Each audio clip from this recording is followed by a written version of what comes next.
शरदराव, तुम्ही तर काँग्रेस सोडली होती. तुमच्या पक्षाचं नाव तर तुम्ही राष्ट्रवादी असं ठेवलंय, परंतु तरीही तुम्ही त्यांच्यासोबत आहात असं म्हणत पंतप्रधान नरेंद्र मोदी यांनी अहमदनगर येथे आयोजित प्रचार सभेत राष्ट्रवादी काँग्रेसचे अध्यक्ष शरद पवार यांच्यावर हल्लाबोल केलाय. भारत माता की शिर्डी साईबाबाच्या सानिध्यात असलेला या नगरीला माझा नमन. महाराष्ट्र आणि अहमदनगरच्या सर्व बंधू भगिनींना उद्याच्या श्रीराम नवमीच्या खूप खूप शुभेच्छा. कुछ समय पहले जब मैं आपके बीच आशीर्वाद लेने आया था, तब आपने जितना प्यार दिया था, आज उससे भी अधिक स्नेह मैं इस समय महसूस कर रहा हूं और ये मेरा सौभाग्य है. मैं आज आप लोगों से एक शिकायत करना चाहता हूं. करूं क्या? बुरा तो नहीं मानोगे ना?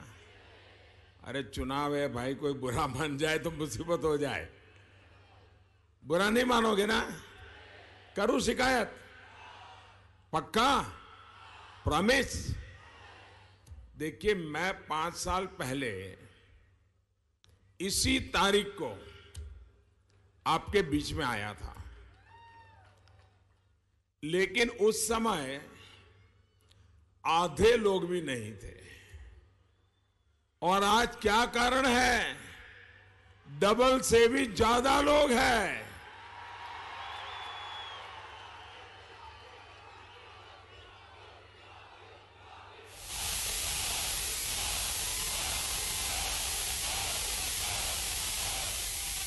आपके इस प्यार को, विश्वास को मैं नमन करता हूं. भाइयों और बहनों, वाकई आपने इतनी गर्मी में यहां आकर मुझ पर कर्ज और बढ़ा दिया है. साथियों, ये भूमि तप, तपस्या की, सेवा की, श्रद्धा की, सबका साथ सबका विकास की भूमि है. साईं बाबा का संदेश हो या फिर लोकमान्य तिलक का, स्वराज्य का संकल्प और अब सुराज्य के लिए हमारी यात्रा. इसी धरती ने ऐसे महान संस्कार देश को दिए हैं. आपके सहयोग से इन्हीं संस्कारों को मजबूत करने की कोशिश आपके इस सेवक ने भी की है. बीते 5 वर्ष में जन भागीदार से चलने वाली एक मजबूत निर्णय लेने वाली सरकार दुनिया ने भारत में देखी है. उससे पहले 10 वर्ष तक, याद है ना 10 वर्ष कैसे गए? रिमोट सरकार के 10 वर्ष कैसे थे, याद है ना? हर दिन अखबार में खबरें क्या आती थी? हर दिन घोटाले, घपले, फैसले न लेना. सरकार को भी दुनिया ने अच्छी तरह परखा है.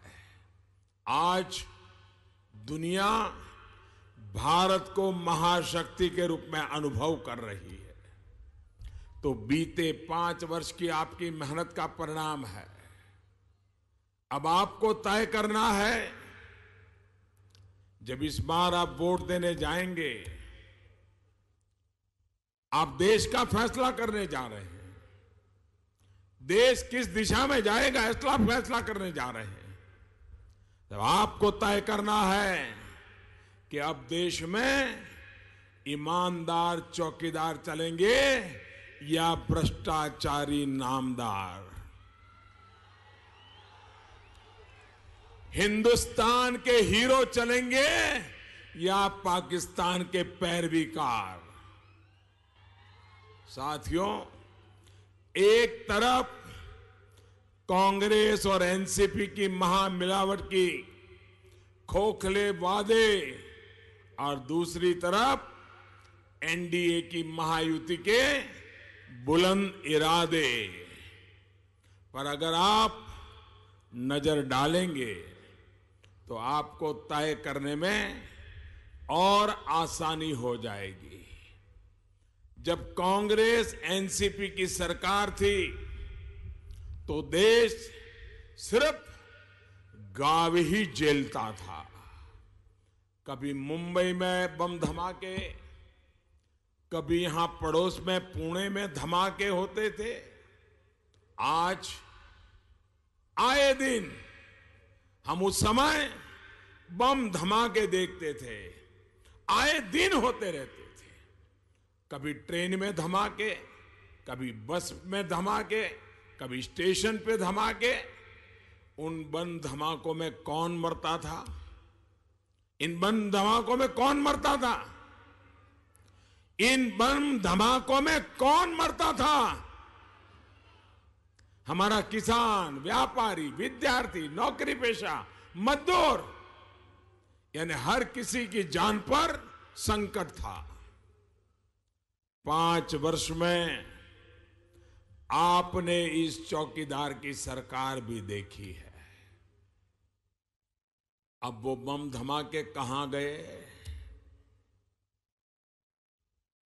साथियों, इस चौकीदार ने आतंक के सरपरस्तों में ये डर बिठाया है कि उनकी एक भी गलती उन्हें भारी पड़ जाएगी।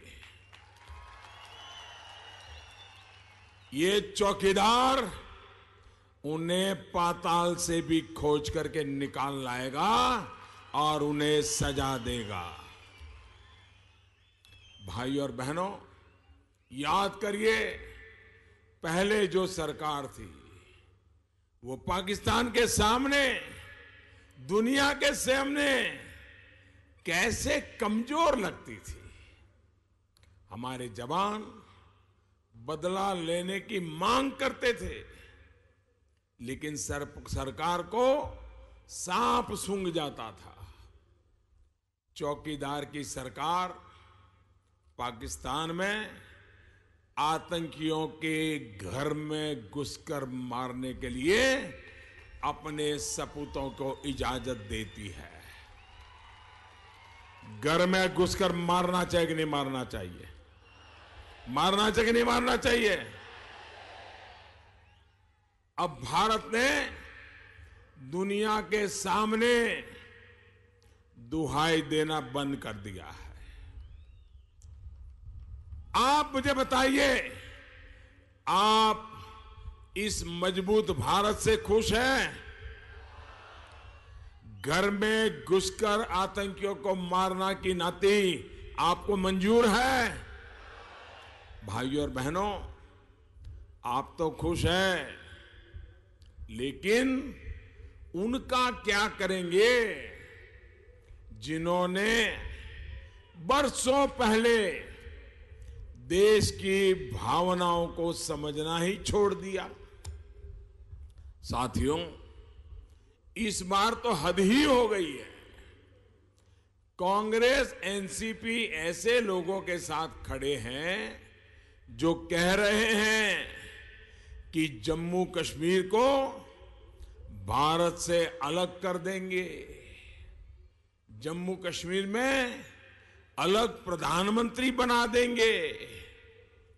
मुझे कांग्रेस के लोगों से कोई उम्मीद नहीं है, क्योंकि ये पाप उन्हीं की पैदावार है। लेकिन मुझे समझ नहीं आता है कि शरद राव पवार को क्या हो गया है।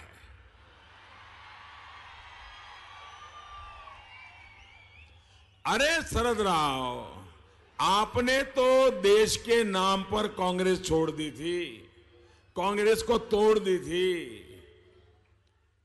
अब देश में 2 प्रधानमंत्री होने की बात पर आप कब तक चुप रहोगे, कब तक चुप रहोगे? ये 2 प्रधानमंत्री वाली बात आपको मंजूर है? जिस कश्मीर के लिए देश के हजारों जवानों ने बलिदान दिया, क्या वो कश्मीर के टुकड़े होने देंगे? क्या कांग्रेस से फिर हाथ मिलाने के बाद आप भी विदेशी चश्मे से भारत को देखने लग गए? अरे शरद राव, आपकी पार्टी का नाम तो राष्ट्रवादी रखा है आपने। क्या ये नाम भी जनता की आंख में धूल झोंकने लिए डाला है क्या? आपके साथी खुलेआम भारत में 2 प्रधानमंत्री होने की बात कर रहे हैं। अरे छत्रपति शिवाजी की धरती के होकर आपको नींद कैसे आ रही है शरद राव? भाई और बहनों,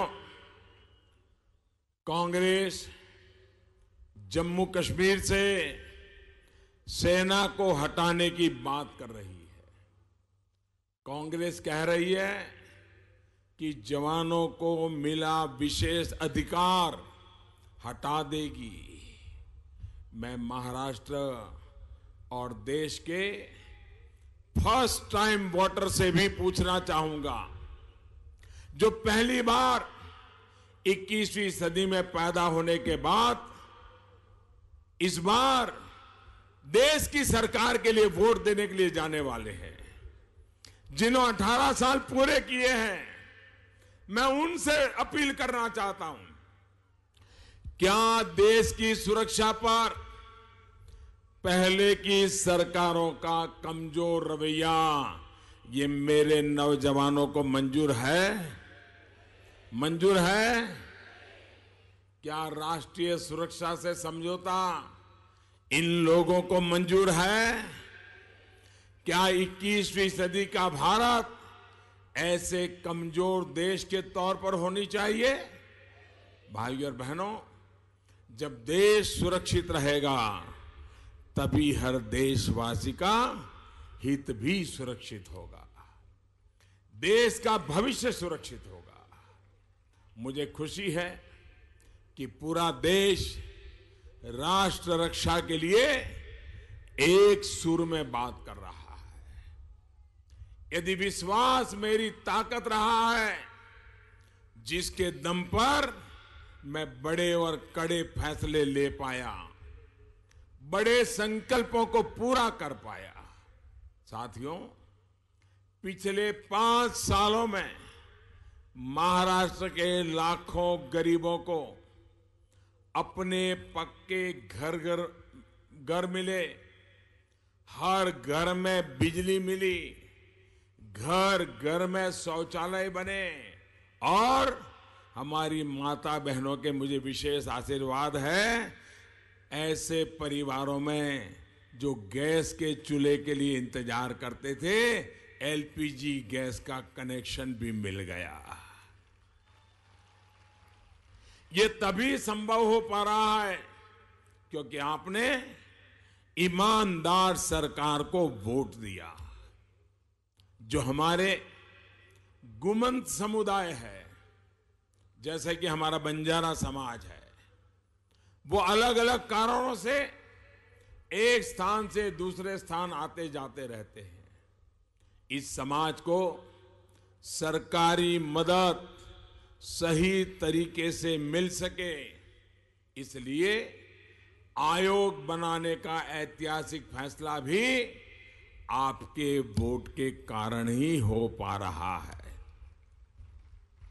आज स्वरोजगार के लिए करोड़ों युवा साथियों को अगर बैंक से बिना गारंटी का लोन मिल रहा है, तो उसके पीछे भी आपका वोट है, आपके वोट की ताकत है। गांव गांव में सड़कें, ये बाईपास, पुराने लटके भटके रेलवे प्रोजेक्ट्स आज तेजी से पूरे हो रहे हैं। तो इसके पीछे अगर सबसे बड़ी ताकत है तो आपका वोट है। भाइयों और बहनों, कल 11 अप्रैल को महात्मा ज्योतिबा फुले की जयंती थी। फुले शाहू आंबेडकर विचारधारा को कार्य रूप देने के लिए उस तरह का हृदय आवश्यक होता है। ऐसा हृदय व्यक्तिगत स्वार्थ और परिवार के स्वार्थ की राजनीति करने वालों में नहीं हो सकता। इसी सोच के साथ हमारी सरकार शेतकारी समाज की भी छोटी छोटी दिक्कतों का ध्यान रख रही है। पीएम किसान सम्मान योजना के तहत सीधे बैंक खाते में रुपया जमा करने का काम भी जारी है। लाखों परिवारों के खेतों में, उनके खाते के अंदर, ऐसे परिवारों के खाते के अंदर पैसा पहुंच चुका है और बाकियों को भी जल्द ही जल्द पैसा पहुंच जाएगा।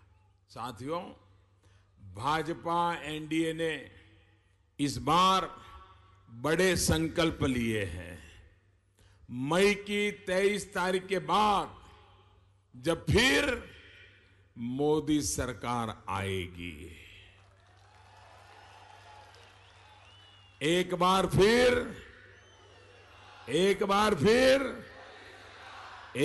फिर जब मोदी सरकार आएगी तो उसके बाद पीएम किसान योजना,